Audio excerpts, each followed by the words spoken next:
How you doing, everyone? It's Joe from Limit to Learn. I'm planning a few day hikes, a few camps. You know, it's the off season now, as far as I'm concerned, and winter is one of my favorite times to camp. So I'm looking to get back out and just sit around the campfire, chill out, get a few solo ones, get a few trips in with some good friends, some day hikes, work on some project. And I'm planning a day hike this Friday to just sit in my hammock and have a cup of coffee and work on some stuff. And I'm looking forward to it. So I'm doing a bit of kit maintenance. I've got myself a new knife. And there's the big shout out to Colin Parry for that. So I'm just like any knife, whether it be brand new or not, it's always nice to get the edge to where you want it. So I'm just strapping it up to get it to where I'm used to. Here's my strap. Black compound, green compound. I bounce back and forth between the two depending on where I want the edge to be.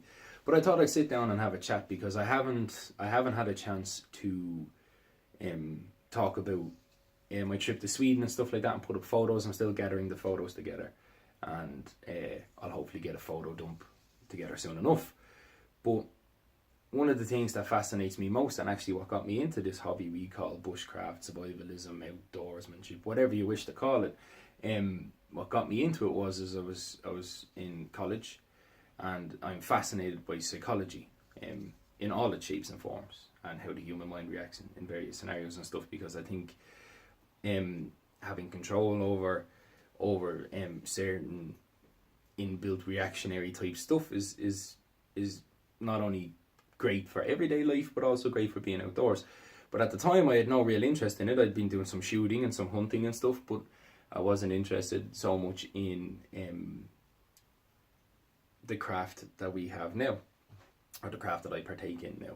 But I had to give a talk or a lecture or a speech or whatever you want to call it, as part of a class thing in front of 40 people, and I didn't know what to do it on, but I wanted to talk about preconditioned Pavlovian reflexes, or Pavlov reflexes, depending on which school of thought you want to be in. Anybody who knows Pavlov will know what I'm talking about, but if you don't, Pavlov's dogs is a very famous experiment and a good place to start. And he discovered that you can precondition certain patterns of behavior, and knowing that these preconditions, or this trigger mechanism, which is again Pavlov, this trigger mechanism will cause this trigger mechanism, and so on and so forth down the line.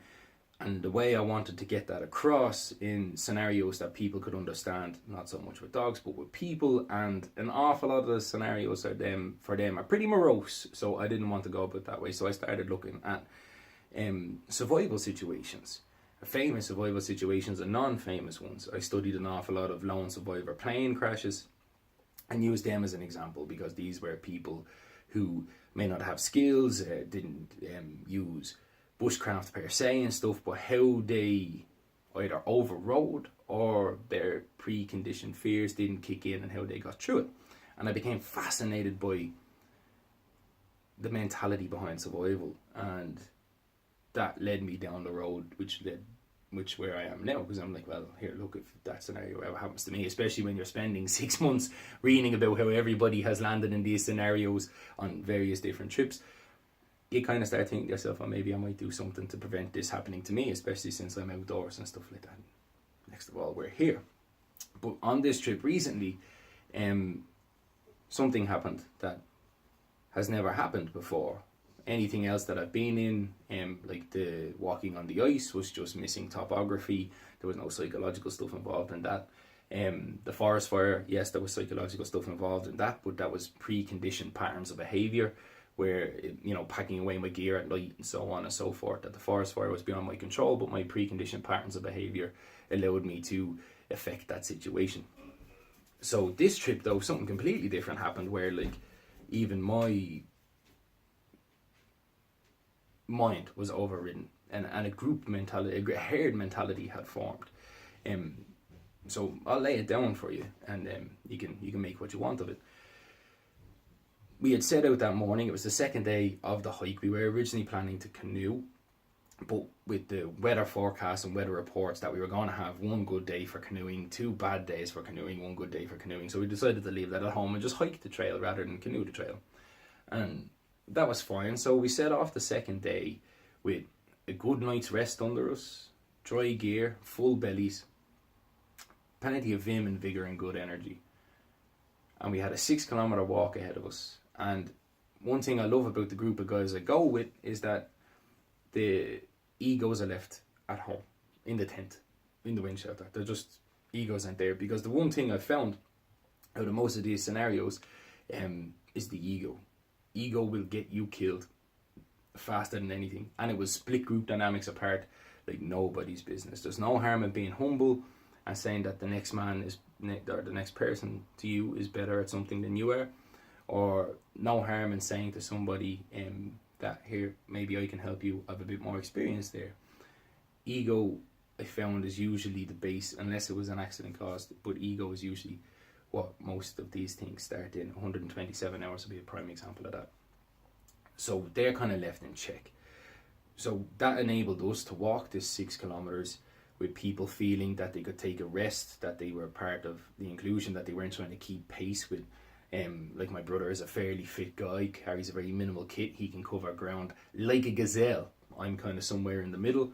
Brendan, my good friend and mentor, is in his 50s and would be out in the woods not as much as he used to, and you know, different levels of fitness, so on and so forth. But at no time at all did any of us feel that we couldn't turn around, take a break, have a cigarette, have a cup of coffee, chill down.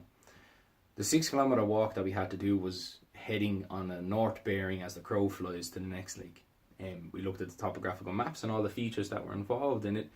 Satellite imagery, which is kind of useless in the boreal forest considering it's all bloody trees. So we decided to walk that way. My brother-in-law being the map reader and me helping out where I could.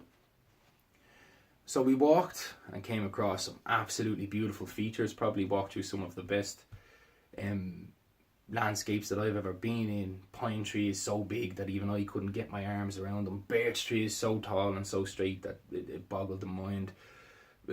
Lord of the Rings type forests we found, because Svartallen is pretty big and an old Viking settlement. We found Viking settlements that had been untouched for God knows how long, because we were off-piste, we weren't on any trail, we were cutting a straight line. We found some very amazing and cool things that was just a privilege to sit down in the middle of and be. But the day was getting on, it was a particularly hot day, and we'd been walking for nearly 4 hours. We'd hit some rough terrain, bound to happen. And we helped each other and pushed each other through it. And the one thing I'm always worried about on hikes is the phenomenon that I like to call donkey mode, just for want of a better word. But it's that psychological switch, like in cases of hypothermia.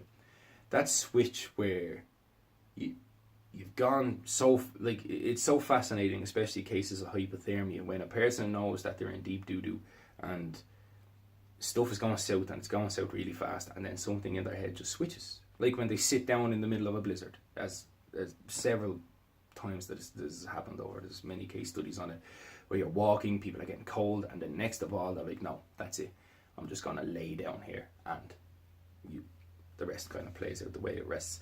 And this can happen to anybody.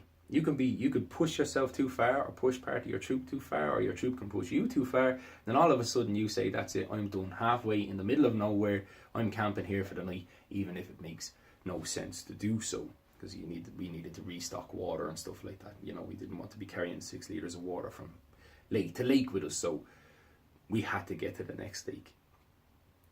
We pushed on, and thankfully this wasn't happening, but one of the topographical features of Svartallen is these floating islands that happen when silt collects up in the corners of lakes and forms new land. You get small little pygmy forests on there. They're an absolutely beautiful geological feature to sit and look and study at, but not to walk on. Some people do walk on them, but most people would avoid them, especially the locals. So when we were walking along, we happened to hit a couple of these geographical features and have to go around them rather than walk across them and take that risk. Because, for example, unlike ice, which you would fall through, there is a chance, slim, but a chance that you will find the opening that you fell through, or at least the ice. Whereas these things are kind of like bog. You fall through them, it's as good as no. And then even if you don't fall through them, you don't want to fall over into them. You don't want to lose kit. You don't want to twist your ankle. I mean, you can end up waist deep in these things very easily. Sure, some of the grass was up to here walking like in these yokes, and we decided to no. We had scared across little corners of them just to kind of get to where we needed to go after we'd walked down them, because we'd hit them and we'd have to detour this way and then find our bearing and walk back that way, and that kind of extended the trip out massively. We were only one more craggy outcrop, 100 metre craggy outcrop from the lake where we had to go. The lake was surrounded by crags. We were only, literally, we could see it. We were coming down this one crag and we only had to get up this other one. But when we got to the bottom of this one, we noticed that there was 50 foot of floating marsh. As far as the eye could see that way, and as far as the eye could see that way. Now, this is when stuff got kind of interesting, because I'm normally overcautious in the woods, because I'm able to disassociate myself, and I'm sure most people are. I'm just speaking in the first person here. I'm able to disassociate myself from that and just get on with it. It's like, right, we're here, we can't get across it, this is what we have to do, I'm going to have to do it. Do I have to be happy about it? No. Rather than put the foot down, if I have to walk a kilometre this way and I'm tired, I'll do it every 100 feet if I have to, but I have that determination to be safe and to go around it. I'd rather do it that way. And the other two guys I'm with are the same. But we just came down that crag, knew that our lake and our water was the far side of that other crag, and as I heard, just ploughed, just for no, it still boggles me. You know what I mean? I've been trying to think of how three of us, you know, was someone following my lead, or was I following their lead? Were we in mid-conversation? What went on? But no, we were all kind of near enough in the same file. Nobody stopped, nobody asked. Sticks kept hitting the ground, and straight into that marsh we went. Crazy. We were just tired. I wouldn't say broken, but we were just tired. And we knew that our ordeal was coming to an end with the space of 50 foot of marsh. But then another kind of crazy thing happened. We just barreled into it, hell for leather, no animal tracks, no nothing. Boom, splash, splosh. You could hear the ground was super moist underfoot. The grass was pretty damn high. And then, like with the ice, something broke the psychological chain. Brendan behind me, I could hear a slip. And I turned around to Brendan, and Brendan's foot was kind of shin deep in the water. Peter stopped and he turned around, and all of a sudden we realised where we were and what we had done. It was bad juju. We were too far across this thing. The bank was closer than behind us. So unlike the ice scenario which I talked about before, where we only had to turn around and walk back 20 feet, our only option was to keep walking across this yoke. Halfway across, realising we shouldn't be on it in the first place, and that it could get hairy. But again, almost as a herd, no one panicked. There was no use in running across it. We couldn't run across it. So almost as a hive mind, we just started putting one foot in front of the other again. Slowly, cautiously. And fair play to Peter, he took point and started cutting a line that I could follow, which cut a good line for Brendan to follow. But it was slow and it was nerve-wracking. And we did make it out to the other side, thankfully. But neither of us were proud that we had done it. Yes, we could have had to walk in this direction to the right of us for God knows how long. Or we could have had to walk in that direction to the right of us for God knows how long. And personally, I think that would have been a no-no anyway. But three of us disregarded all our Pavlovian reflexes when it came to coming across dangerous obstacles on a hike. We came down that crag and we ploughed into that marsh for no reason. No stopping, no nothing, no reassessment, which is what we'd been doing. These Pavlovian reflexes had been in place the whole hike. We'd hit a marsh, we'd assess it, we'd look at the map, we'd move around it if we could. We'd hit a cliff, we'd assess it, we'd move around it if we could. Step, step, step, Pavlovian reflexes. But exhaustion, need for water, wanting to set up camp before stuff had got dark. All these had built up in the back of three people's brains, which is a nice example of how it can happen to all three people from different backgrounds and different scenarios. That when we seen that and we hit it, we just straight into it. There was no stopping. No, maybe we'll look left, maybe we'll look right. Come on, we consult the maps. It was bang, and only halfway across it did we snap out of it and realize that we could be in a lot of trouble.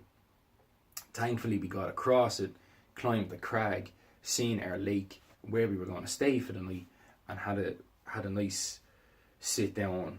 But there was a silence present of realization of how that could have gone wrong, and none of us knew why we done it, or the logic behind it, or was someone following me, or oh no Joe, I was just following you, or oh no Peter, I was just following you. Nothing. We just hit it and walked like something had snapped in us. You know what I mean? And blessing in disguise or not, I don't know, because I think if we had hit it and had to walk an hour in that direction, that donkey mode thing may have taken effect, and someone or somebody may have sat down and said, "That's me. I'm done." Only like in other scenarios, only a mile from salvation, that you just sit down and suffer it out. So there you go. It's kind of a deep one, but one that I'm very curious to figure out why it happened. It was a weird one, and one that I'll be more watchful of in future, especially when working in groups and stuff like that. I want to be a bit more careful. But there you go. The story of group mentality, or group think, or hive think, when you've been in the woods with certain people for a long time. It was just really interesting to see how none of us experienced woodsmen copped what we had done. We just gone foggy and went for it. Got through it, but went for it. But if you take nothing else from it, be humble out in the woods, and always keep your ego in check. Ego will get you into trouble out there. So it's Joe from Live to Learn.